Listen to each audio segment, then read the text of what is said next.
All right, just hours ago, former Intel Committee Chairman Congressman Devin Nunes filed a $250 million lawsuit against Twitter in Virginia State Court, alleging the social media company negligently failed to remove defamatory and malicious tweets about the congressman and his family. Twitter is declining comment tonight, but here to talk about this lawsuit and much more, California Congressman Devin Nunes.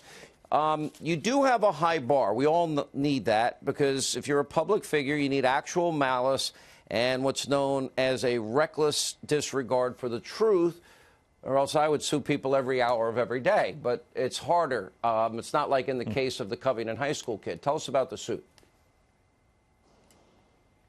Yeah, so this is the first of many, Sean. And what we're doing here is we're actually going after Twitter first because they are the main proliferator and they spread this fake news and the slanderous news. So if you look at the lawsuit, I think people can go and look at it on Fox News. It's all there. But the case we're basically making is this was an orchestrated effort. So people were targeting me. There were anonymous accounts that were developed. And look, there's not supposed to be. These accounts aren't supposed to exist. Twitter says that they don't have accounts that do this. So, like I said, this is the first of many lawsuits that are coming. But there were several fake news accounts, whether it was regard to the Russia investigation or to me, and we have to hold all of these people accountable because if we don't, our First Amendment rights are at stake here. This isn't 20 years ago, Sean.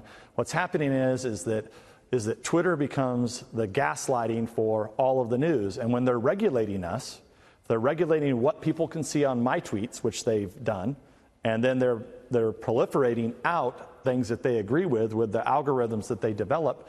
They need to come clean. They're not a public square. They are content developers. For example, that's right.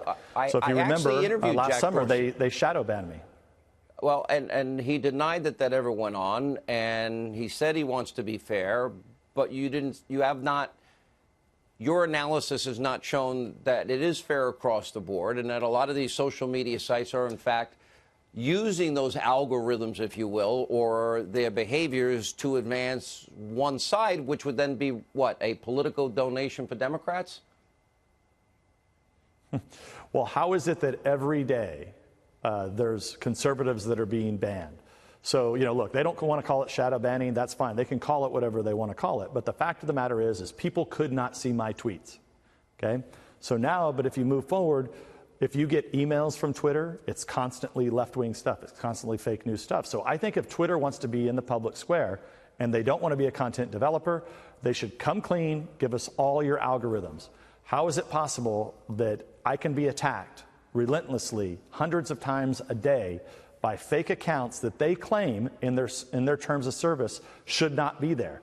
So I guarantee you, if I put something out that was sexually explicit or attacked someone personally, they would stop it. They would say this is a sensitive tweet.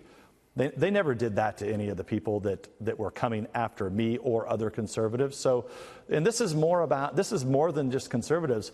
Every American should care about this if they care about the First Amendment, because the press has definitely changed. You've said it numerous times. The press is dead. And that's why if we don't go and clean this up, and I actually said this on your show a few weeks ago, this is part of the continuing Russia investigation. We're not going to just let all these fake news stories that were written about this investigation, about this hoax, that were lies. We're going to challenge every single one of them in court. We're just starting with Twitter. Well, the thing is it's so influential, and you're talking about so many, if not millions, billions of people, Facebook and some others, that it's incalculable how much that assists a narrative or a point of view. Let me ask you this, and as the former House Intel Committee chair, it's been frustrating as somebody who has been trying to get to the bottom of this whole Hillary getting a pass, FISA abuse, an attempt to undo a duly elected president, bludgeoning him with false Russian lies, etc.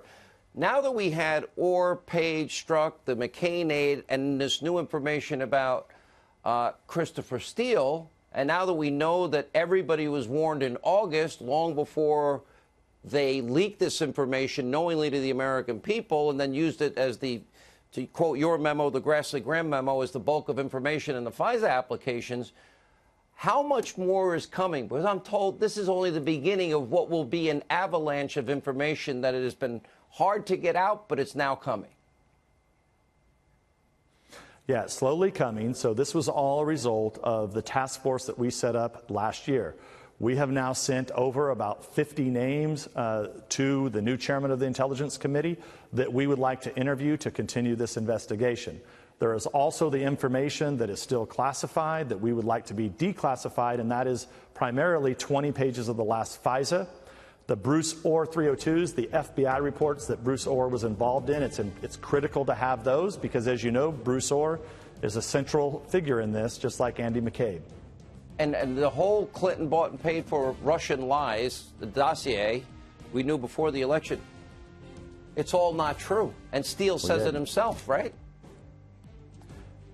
And also why it's so important, Sean, part of the reason that I'm starting with Twitter in these lawsuits and going on to the fake news stories, it's important to know who was behind putting those fake news stories out. Wow. All right. We're going to follow this very closely. I think there's a lot to this story, a lot more than may meet the eye on its surface. Congressman, thank you for being with us.